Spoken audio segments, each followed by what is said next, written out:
How's it going, everyone? The United States government has released a lot of files about UFOs, also known as UAPs.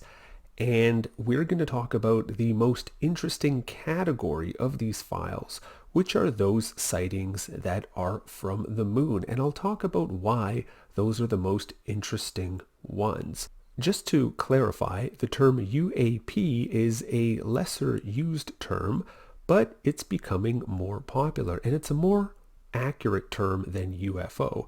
UFO means unidentified flying object, which implies that it is an object. But some of these things we're looking at might not exactly be objects. They might be something like a mirage or a rainbow, where it's a result of lighting. That's not exactly an object. And so UAP is more accurate. People used to say UAP, meaning unidentified aerial phenomena, but that implies that it's something in the air. And as we see in these images, well, some of this is in space, which is not in the air. And so now UAP means unidentified anomalous phenomena. That is the more accurate term, more accurate than UFO. In any case, why are the ones from the moon so much more special? See, the sightings that happen in Earth's atmosphere, it's possible that they could be explained as rare, unknown, natural atmospheric phenomena. Think of something similar to a mirage or ball lightning. People who have seen ball lightning, some of them describe it as looking as if it has intelligence, as if it is a supernatural entity. There's mirages that exist, like Fata Morgana, which make it look like there's a distorted image of a ship or a city or a structure up in the sky. It certainly looks artificial, except it's up in the sky, but it is in fact an illusion, a projection of something that is man-made and on the land, but appearing in the sky. Imagine the first people to see such things. Certainly they would think that they might be observing evidence of an intelligence other than human intelligence. Now consider the possibility that some of these phenomena could exist, but they're only visible from the sky, or almost only ever visible from the sky, and so people would never see them, or almost never see them, until we develop flight technology. Well, that's exactly what happened with UFOs, and the overwhelming majority of these UAPs are those seen by pilots or astronauts.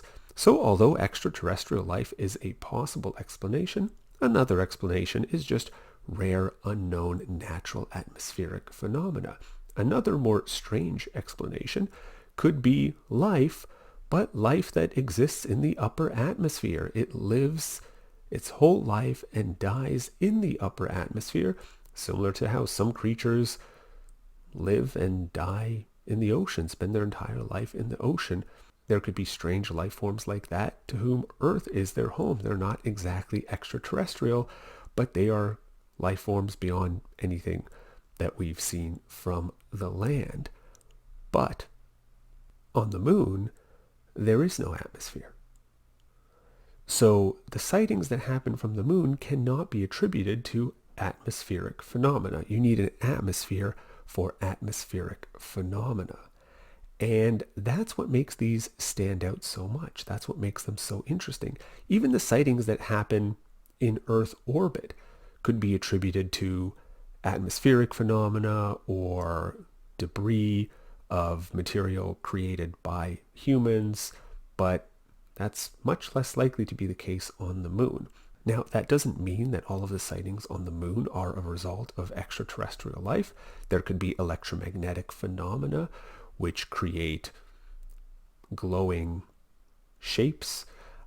There are natural phenomena that create geometric patterns as well. So it doesn't mean that we are definitely looking at extraterrestrial life here, but by ruling out atmospheric effects and by ruling out effects that have to do with space debris around Earth, the sightings that are from the moon do really stand out. And it would be interesting to see what more is revealed as more of these files become released, with a special focus on what has been seen from around the moon. So I hope you enjoyed that, and until next time.